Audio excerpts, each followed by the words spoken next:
partir del 1 de mayo, 1935 se estableció la defensa militar alemana, entonces todavía llamada la Sección de Defensa del Ministerio de Guerra del Reich, dirigida por el contraalmirante Wilhelm Canaris. Más tarde fue renombrada como Departamento Grupo de Oficina de Defensa, y en 1939 como Defensa Extranjera en el alto mando de las Fuerzas Armadas, bajo el número 1. El 1 de enero de 1938 fue ascendido a vicealmirante, el número 1. Canaris fue ascendido a almirante el 1 de enero, 1940. Pero mientras que todos los aspectos de su vida han sido iluminados, su actividad en la Primera Guerra Mundial, a principios de 1919, como jefe del Departamento de Noticias de la División de Tiradores de Caballería de la Guardia en el Eden Hotel de Berlín, durante la liquidación de la Revolución Espartaco, y sus protagonistas, su vida posterior en la Marina del Reich de la República de Weimar, el ascenso y caída en el Tercer Reich, hasta su asesinato en abril de 1945 en el campo de concentración de Flossenbürg, la vida de su predecesor en la Primera Guerra Mundial, el teniente coronel Walter Nicolai, que ha sido completamente distorsionado en la literatura de espionaje de todas las naciones, como una figura demoníaca, enriquecida con todo tipo de suposiciones e historias inventadas, sigue siendo una hoja relativamente sin describir. Y especialmente en las publicaciones anglosajonas, el servicio de Nicolai se describe como particularmente efectivo, para subrayar lo maravillosos que habían sido los británicos al eliminar este departamento tan efectivo del ejército alemán de 1914 a 18. Pero eso también pertenece al reino de las leyendas, como las que se encuentran una y otra vez en el misterioso tema de los servicios secretos. Porque a diferencia del cosmopolita almirante Wilhelm Canaris, que además tenía a su disposición todos los medios técnicos, el teniente coronel Nicolai había sido siempre, tanto en su vida profesional como personal, una persona pequeña. Y al igual que Erich Ludendorff nunca fue el comandante universal que la propaganda de aquel entonces había hecho de él, Walter Nicolai tampoco nunca fue un verdadero jefe de espionaje, sino siempre solo un oficial del Estado Mayor de talento promedio y ambicioso, a quien el azar del servicio había colocado en ese puesto. Nació el 1 de agosto de 1873 en Braunschweig. Después de asistir al gimnasio Domgymnasium Stephaneum en Halberstadt y a una academia de cadetes, el 22 de marzo de 1893 fue nombrado como teniente segundo en el 3, estacionado en Einbeck, en el Harz. Ingresó al batallón 3 del segundo regimiento de infantería Kurhessian, número 82. El segundo batallón estuvo en Goslar hasta 1918, el primero en Göttingen. Allí, el antiguo campo de ejercicios del regimiento frente al feo ayuntamiento se llamaba Plaza 82, hasta que en 1992, a instancias del Grupo Verde en el Consejo de la ciudad de Göttingen, fue renombrado como Plaza Hiroshima. No se sabe si como contrapartida hay una Plaza 82 en la ciudad japonesa. Nicolai, luego en junio de 1896, asistió a un curso de 4 semanas en el Batallón de Ingenieros de Hannover 10. Fue comandado en Minden. Después de su regreso a Göttingen, estuvo hasta el 30. Septiembre de 1900 como ayudante de batallón. Posteriormente, desde el 1 de octubre de 1900 hasta el 21. Julio de 1903 completó la Academia de Guerra en Berlín. En ella también se produjo su promoción a teniente primero el 22 de abril de 1902. Luego desde el 1 de abril de 1904 hasta el 30. Desde junio de 1906 fue asignado al Gran Estado Mayor, que desde su fundación en 1771 estaba ubicado en el edificio del Estado Mayor en el antiguo barrio de Alsen, en Berlín, en la curva del río Spree, justo por encima del puente de Moltke. En el Estado Mayor prusiano, el mariscal de campo Helmut von Moltke, conocido como el Mayor, después de la victoria prusiana sobre Austria en la batalla de Königgrätz en 1866, estableció con la Oficina de Noticias la base para un moderno servicio de inteligencia militar.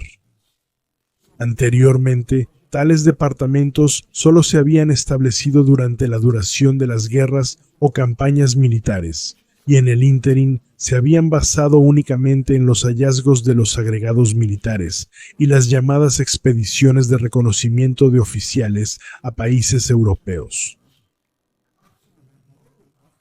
En 1889, la Oficina de Noticias fue renombrada como Departamento 3, lo que describió el trabajo de noticias en el ejército alemán hasta el final de la Segunda Guerra Mundial. El 19 de julio de 1906, el teniente primero Nikolai fue transferido a la sección 3B del primer cuerpo de ejército en Königsberg, en Prusia Oriental, como oficial de comunicaciones durante 2 años. Durante este tiempo, el 11 de septiembre de 1907, también fue promovido a capitán, aunque sin rango de antigüedad. Esto solo ocurrió el 22 de octubre de 1910, con su traslado como jefe de compañía al primer batallón en Sondershausen y al Estado Mayor y al segundo y tercer batallón en Erfurt, ubicado en el tercer regimiento de infantería de Turingia, número 71, retroactivo al 20. Fue fechado el 22 de marzo de 1906. Después de 2 años en Turingia, Nikolai fue trasladado el 20 de junio de 1912 como jefe del departamento Drape al Estado Mayor General y fue promovido a mayor el 1 de octubre. Si consideramos la carrera militar hasta ahora de este oficial, fue absolutamente ordinaria y no demostró ningún talento sobresaliente.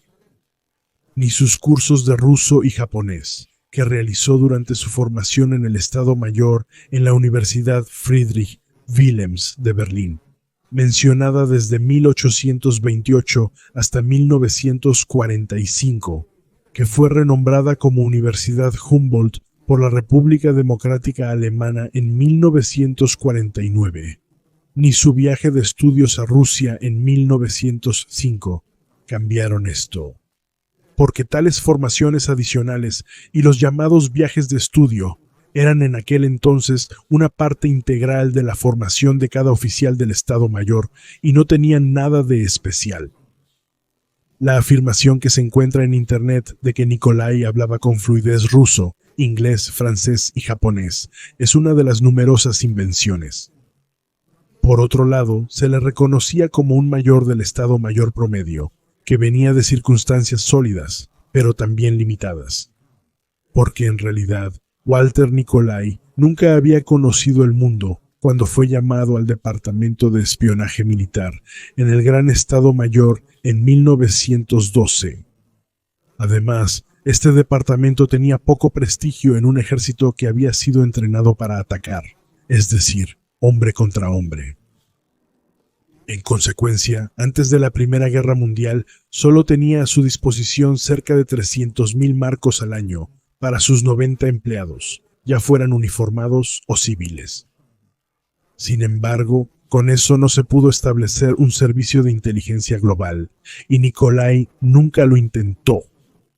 Por el contrario, se limitó a defenderse del espionaje ruso, francés e inglés, y se adentró con cierta reticencia en el campo enemigo. Pero entonces llegó el 1 de agosto de 1914, estalló la Primera Guerra Mundial, en la que todos los participantes tuvieron alguna culpa. Pero para sorpresa de los ingenuos alemanes, sus oponentes militares iniciaron de inmediato una propaganda demagógica altamente exitosa, siempre por debajo del cinturón, que no retrocedía ante ninguna exageración o mentira y que aún hoy tiene cierto efecto.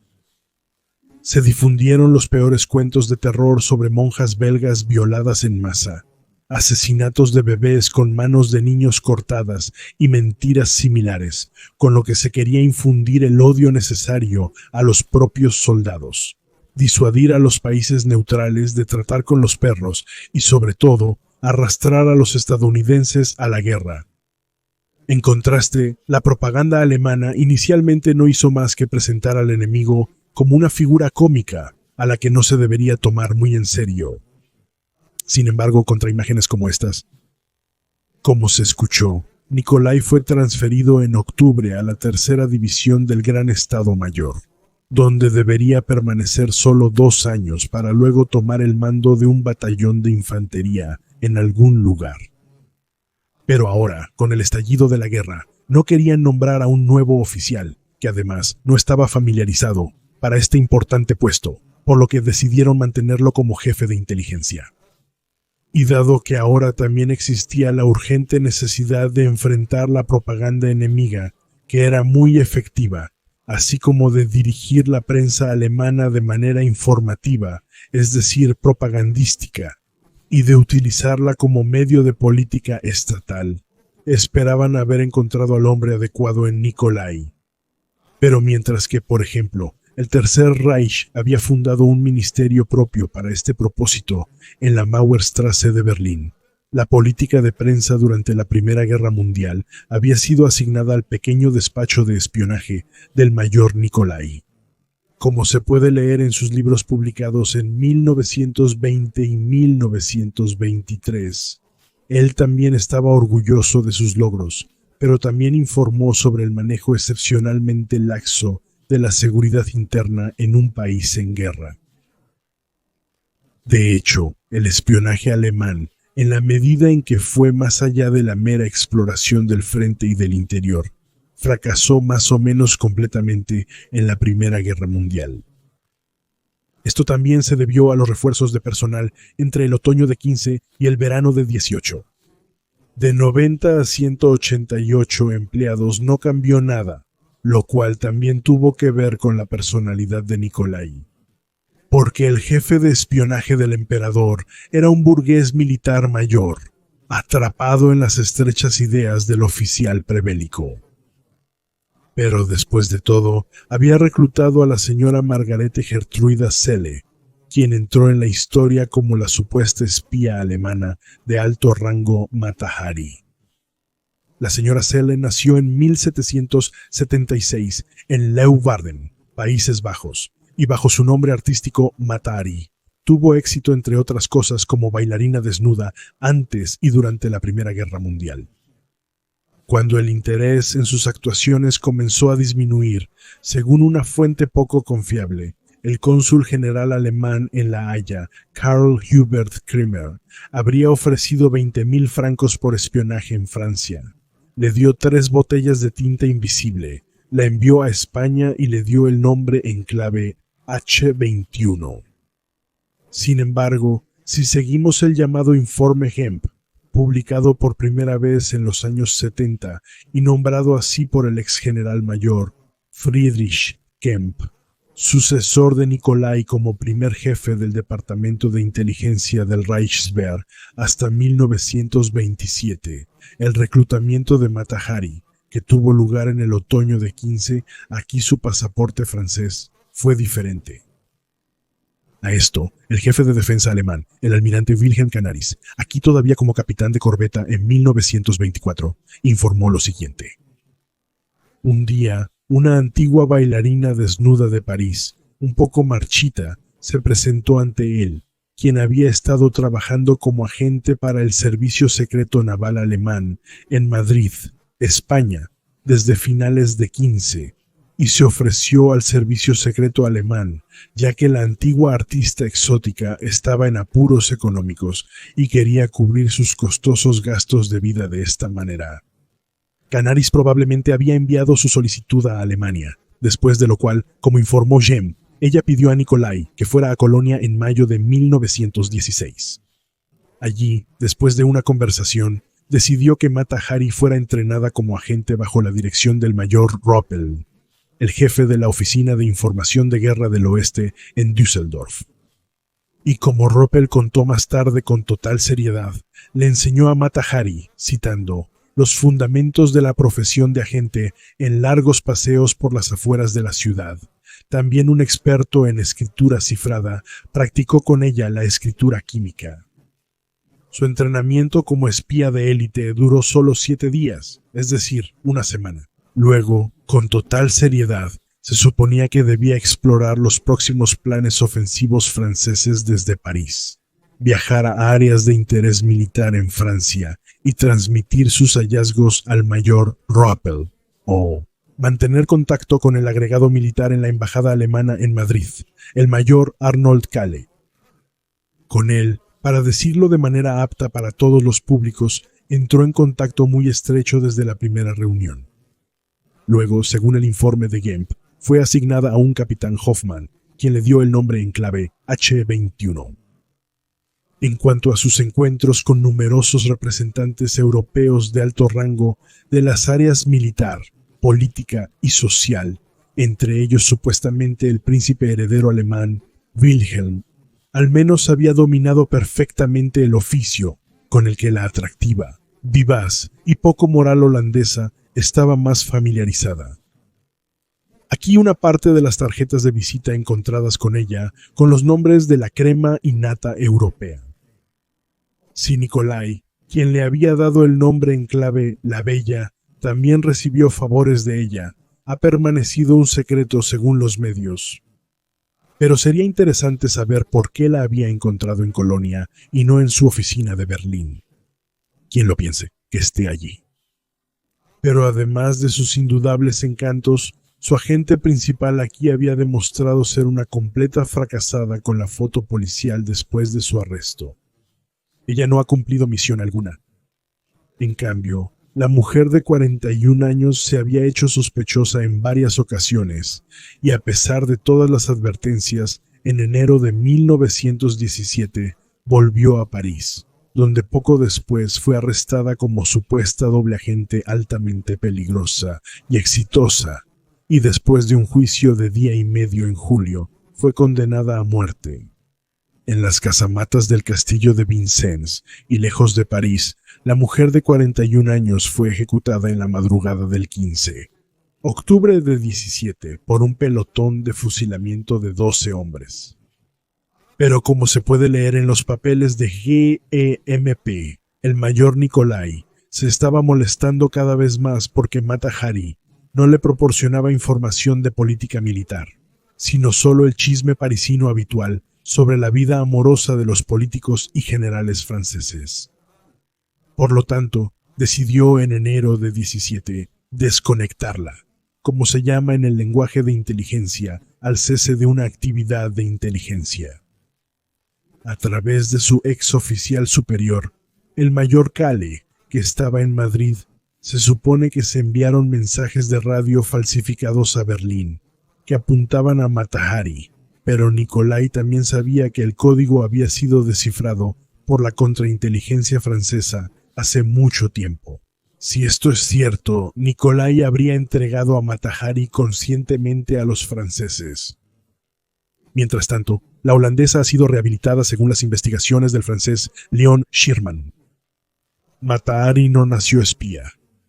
Se la utilizó para la campaña de guerra antialemana. Ella era simplemente una mujer que quería disfrutar de la vida y que no había comprendido que con la guerra nada volvería a ser como antes. Y en Wikipedia dice que, al comparar documentos contemporáneos, los miembros del grupo de trabajo Mata Hari de Leeuwarder llegaron a la conclusión de que la bailarina solo había sido una marioneta de varios servicios secretos y que tuvo que morir debido a su conocimiento de posibles detalles comprometedores sobre políticos y militares de alto rango. Pero además de Mata Hari, entre los agentes de Nicolai había otra mujer, la doctora Elspeth Schragmüller, también conocida como Elspeth, Mademoiselle Docteur, Fräulein Doctor, Fair Lady, la Barón o Mademoiselle Schwartz. En realidad, se sabe muy poco sobre ella y su trabajo, pero hay mucha más información en Internet, donde lamentablemente existe la tendencia de que uno siempre copia del otro sin verificar. Al menos se puede asumir que tanto es seguro. Elsbeth Schragmüller nació en 1887 en Schlüsselburg an der Weser y en 1913, después de graduarse y estudiar en la Universidad de Albrechts-Ludwigs en Friburgo en Ciencias Políticas, fue promovida a doctor rea Pol. Luego, hasta la Primera Guerra Mundial, fue profesora en la Asociación para la Promoción de la Capacidad de Empleo del Sexo Femenino, la Asociación Lette, nombrada así por su primer presidente, Wilhelm Adolf Lette. Pero a partir de ahora se vuelve confuso, porque se dice que Schragmüller, durante una visita a la estación de aviación de Colonia, Butzweilerhof, en 1914, al estallar la Primera Guerra Mundial, el 19, se dice que en septiembre de 1914, después de haberse registrado como aspirante a mensajero, se encontró con el gobernador general alemán Colmer von der Goltz, que residía en el Palacio Real en Bruselas ocupado, y que él la colocó en la sección 7 de la comandancia de la guarnición de Bruselas para evaluar allí las cartas confiscadas de los soldados belgas. Después, se dice que llegó a la oficina de noticias y luego, citando, trabajó por un corto tiempo de aprendizaje en el departamento Drape B del Estado Mayor en Lille ocupado. En 1915, se dice que el mayor Nicolai la nombró jefa de la sección Francia de la Oficina de Noticias de Guerra de Amberes. Se dice que al final de la guerra era teniente primero, la única oficial femenina del ejército alemán, y que llevaba un uniforme de cuero hecho especialmente para ella, aunque a pesar de mis investigaciones más intensivas, no encontré ninguna confirmación sobre su rango, etc. He encontrado. Ella misma, que permaneció soltera y vivía en Múnich, habló por primera vez en 1929, es decir, 11 años después del final de la guerra, sobre su actividad. Desde entonces, los rumores brotan sin control. Como se puede leer en la Wikipedia en inglés, se dice que fue condecorada con la Cruz de Hierro de primera clase. La Wikipedia alemana escribe que no se le pudo otorgar, ya que el Kaiser Wilhelm II había prohibido la concesión de la Cruz de Hierro a las mujeres el 22 de junio de 1500. Pero hasta entonces se habían otorgado y demostrado cruces de hierro en la versión para damas a las siguientes mujeres en el servicio de ayuda en tiempos de guerra y de salud. Elfriede Scherhans o Scherhaus, una mujer Colli, Frida Gessert, el 9. Enero 15, Sophie Grafin zu Thüringen-Jettenbach, Ruth von Gerlach-Passo, Doctora Reimer, y el 31. Enero 15, Loni Hertha von Fersen. Otras concesiones de la EK2 a las enfermeras Aust, Caroline B. Mustoschito-Schotterkrossorer, Anna Sherman, Frida Schlenker, la enfermera holandesa Vans Reben y la belga Marte Mathilde Knapkert, por su trabajo en el hospital de campo alemán, establecido en la iglesia de Westrosebeke, en Flandes Occidental, Alemania Oeste, donde también se había establecido un cementerio de honor. Sin embargo, la señora Knockert también fue una espía británica durante su tiempo de 2 años como enfermera, la joven Laura, quien ha sido condecorada con órdenes británicas, francesas y belgas por ello. Luego escribió un libro sobre esto con su esposo inglés. Supuestamente, Elspeth Schragmüller, quien murió el 24 de febrero a los 52 años en Múnich, también fue la oficial al mando de Mata Hari. Entonces habría sido el número 3 después del mayor Roppel y el capitán Hoffmann. Volviendo al mayor Nicolai, quien apenas tenía 27 años, fue ascendido a teniente coronel en enero de 18, lo que también muestra la importancia que la alta dirección política y militar del Imperio Alemán durante la Primera Guerra Mundial otorgó a la contrainteligencia y la propaganda. En contraste, por ejemplo, la Oficina de Propaganda de Guerra Británica, fundada en agosto de 1914, mejor conocida como Wellington House, ya estaba en funcionamiento desde el 2 de septiembre de 1914, bajo el más estricto secreto, invitó a 25 conocidos literatos británicos, quienes durante la guerra fabricaron 1060 folletos y panfletos llenos de una mentira tras otra. En Francia fue desde agosto de 1914 hasta octubre de 1919. Fue la Maison de la Presse en Francia. En los Estados Unidos fue el Comité de Información Pública, establecido en 1917.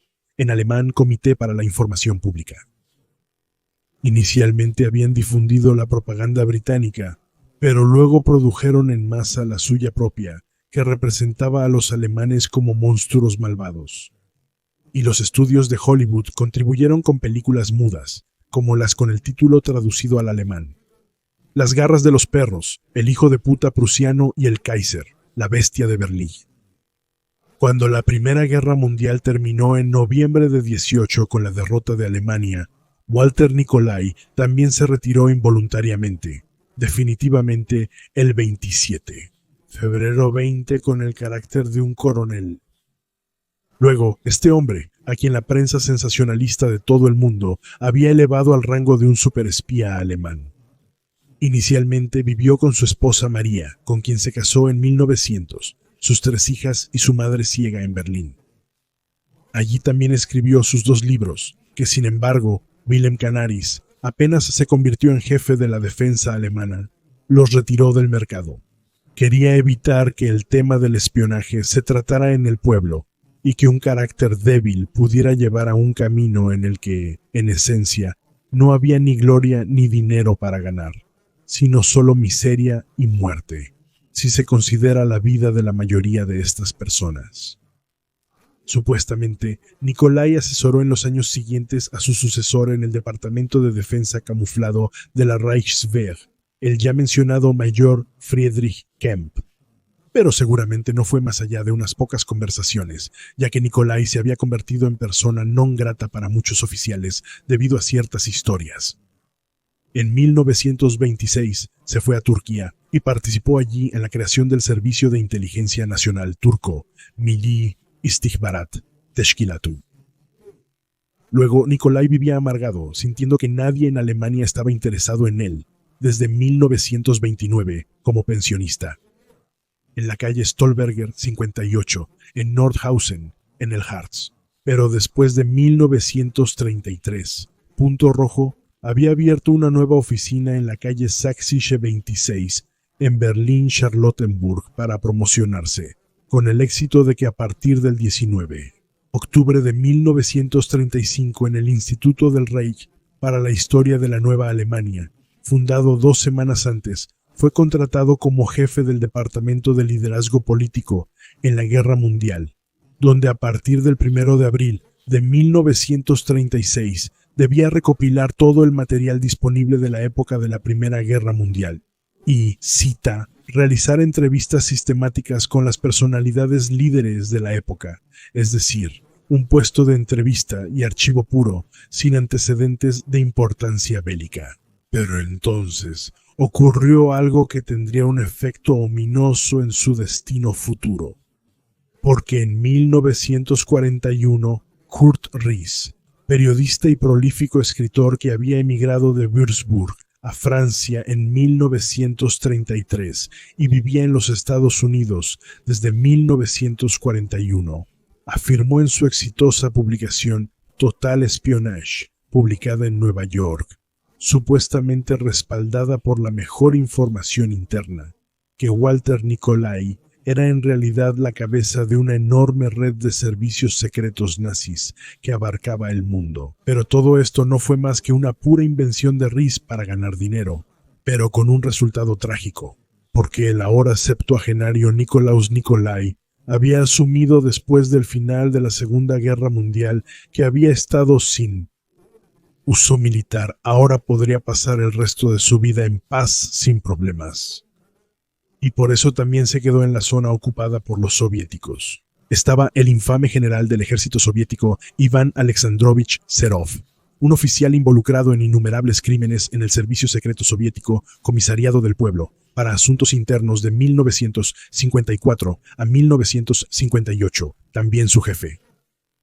Se había dado cuenta de Walter Nicolai a través del libro de Riess y había visto en el AD Supremo la eminencia gris de los servicios secretos del Tercer Reich. Como resultado, el oficial del Comisariado del Pueblo para Asuntos Internos, a quien la República Democrática Alemana le debía el 8 de mayo de 59, le había otorgado la Orden del Mérito Patriótico en oro, y que, según su archivo del Servicio Secreto Británico, estaba orgulloso de sus habilidades como torturador, ya que podía romperle todos los huesos del cuerpo a un hombre sin matarlo. Walter Nicolai el 7. Septiembre de 1945 en su casa en Nordhausen, destruida por 2 bombardeos británicos en abril de 1945, donde murieron 8.800 personas, fue arrestado y llevado a Moscú. Allí, el hombre de 72 años, que no podía entender la razón de su arresto y encarcelamiento, fue interrogado numerosas veces el 4. Murió en mayo de 1947 en el hospital de la prisión de Butyrka debido a las consecuencias de su encarcelamiento. Sin embargo, durante los interrogatorios, su fanfarronería en sus libros también se volvió su perdición, donde, entre otras cosas, se refería a sus valiosas conexiones anteriores en Rusia, cuando en realidad sus agentes eran simplemente pequeños comerciantes, contrabandistas y viajeros comerciales. En la prisión de Butyrka, donde estaba encarcelado, en los 8 años después de la Segunda Guerra Mundial hasta la muerte de Stalin, en 1953 aproximadamente, se habían disparado a unas 7.000 personas, incluyendo a 1.000 alemanes, que después de la cremación en el único crematorio de Moscú de la época, fueron enterrados en fosas comunes en el cementerio del monasterio Donskoy de Moscú, así como también las cenizas de Nikolai.